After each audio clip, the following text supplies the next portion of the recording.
Bonjour à toutes et à tous. Dans cette analyse, nous allons revenir sur les moments forts et l'ambiance qui régnait à Washington lors de la signature de l'accord entre le Rwanda et la RDC.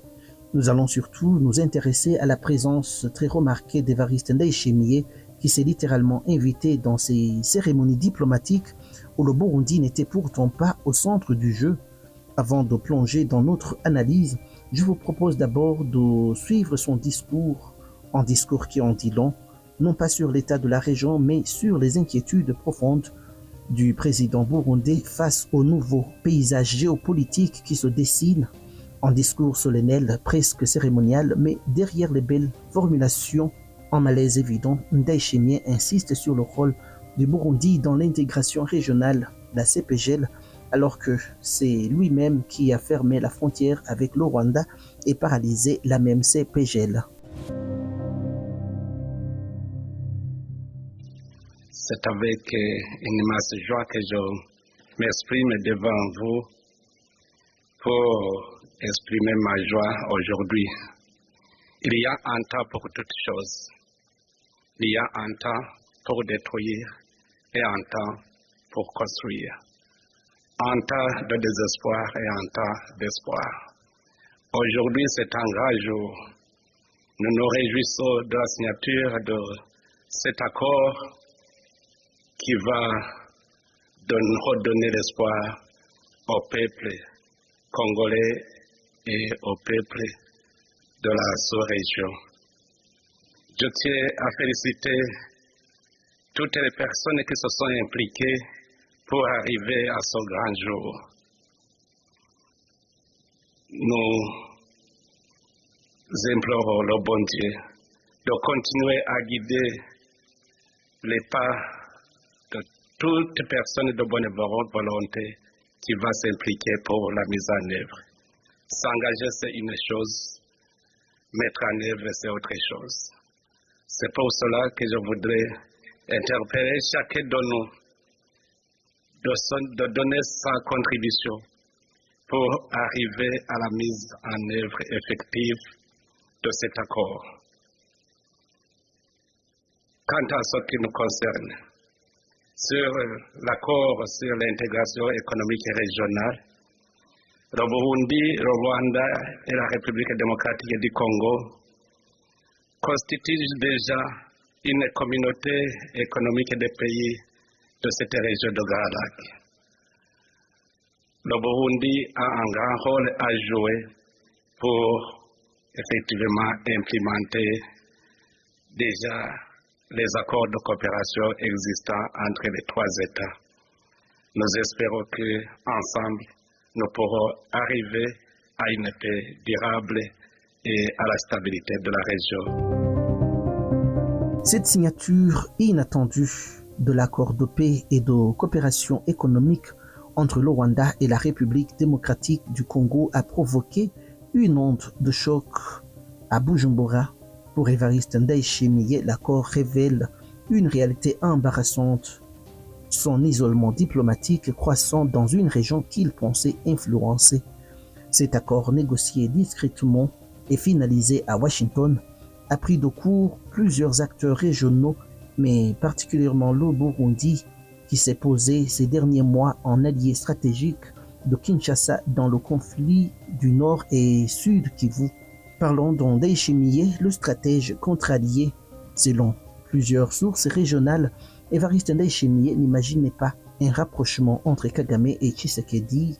Il aurait même encouragé Kinshasa à adopter une ligne dure vis-à-vis de Kigali, nourrie par une vision idéologique héritée des discours anti-Tutsi de la région. Et l'entourage d'Ndayishimiye, comme certains influenceurs, a longtemps affirmé qu'aucun accord durable ne pouvait être signé avec le Rwanda. La surprise fut d'autant plus rude que, jusqu'à quelques jours avant Washington, le gouvernement congolais lui-même jurait qu'aucune signature n'était imminente. Et voici un accord qui marginalise ce Burundi, car cette nouvelle coopération Rwanda-RDC ne mentionne ni le Burundi, ni la conférence internationale sur la région des Grands Lacs, ni même la CPGL dont Ndayishimiye affirme encore être un pilier essentiel. Lors de la cérémonie, Tshisekedi a remercié plusieurs partenaires, mais il n'a jamais cité ni Bujumbura ni Ndayishimiye. Donc, vous comprenez bien que pour Kinshasa, l'armée burundaise n'a jamais été autre chose qu'un acteur auxiliaire sur le terrain, comparé par certains conseillers congolais à des prestataires mercenaires au même titre que des sociétés militaires privées. Donc le message est clair, la dynamique régionale se redessine sans le Burundi. Je vais répéter bien, le message donc est clair, la dynamique régionale se redessine sans le Burundi. Revenons sur l'hypocrisie autour de la CPGL. Dans son discours, vous l'avez entendu, Ndayishimiye réaffirmait que le Burundi, le Rwanda et la RDC formaient déjà une communauté économique intégrée. Mais cette affirmation se heurte à une contradiction flagrante, laquelle c'est lui-même Ndayishimiye qui a fermé les frontières burundo-rwandaises, sabotant l'un des fondements majeurs de la CPGL. Même Tshisekedi, pourtant souvent impulsif dans ses décisions, il n'a jamais envisagé de fermer la frontière entre la RDC et le Rwanda. Ndayishimiye, lui, l'a fait tout en continuant à évoquer l'idéologie de l'intégration régionale. Parlons du FDLR, un dossier explosif que l'accord met en lumière. Le nouvel accord prévoit en volet clair le démantèlement des FDLR en République démocratique du Congo, le FDLR étant un mouvement terroriste héritier direct de l'idéologie exterminatrice du Hutu-Pawa, planificateur et auteur du génocide perpétré contre les Tutsis au Rwanda en 1994 et qui s'implique historiquement dans toute cette région.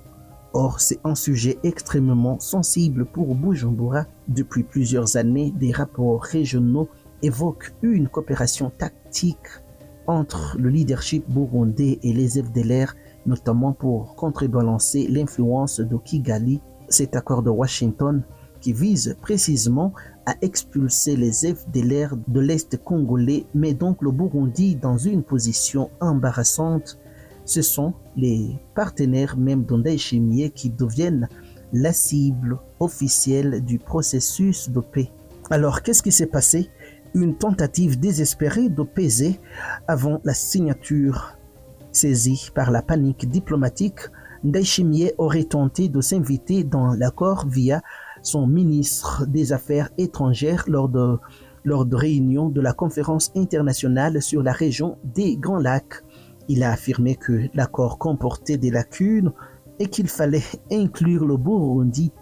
Simultanément, selon plusieurs sources régionales, il aurait encouragé une offensive conjointe FARDC, FDLR, Wazalendo, des troupes burundaises contre le M23.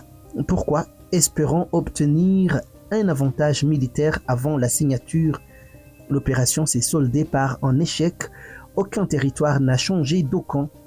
Et pire, les attaques lancées depuis le territoire burundais contre Kamanyola, y compris des tirs ayant dérivé vers le Rwanda, n'ont fait qu'aggraver la perception du Burundi cherchant à régionaliser la crise.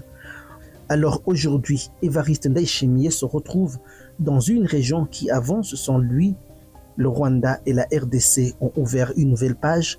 Le Burundi, lui, se retrouve dans une impasse, diplomatiquement marginalisé, militairement exposé, économiquement affaibli par la fermeture de ses frontières et désormais en porte-à-faux avec les objectifs sécuritaires promus par l'accord de Washington. Et enfin, pour conclure, Ndayishimiye se joue la grande scène à la petite porte. Selon un expert, entre guillemets, André Nikwigidze, Ndayishimiye avait l'opportunité, lorsqu'il présidait l'EAC, d'être un arbitre sage et unificateur. Il a choisi l'escalade, les ouvertures de front et la rhétorique hostile. Aujourd'hui, la région avance sans lui. S'il sort de cette séquence diplomatique, il le fera par la petite porte par laquelle il y est entré. Ndizeye, je vous remercie.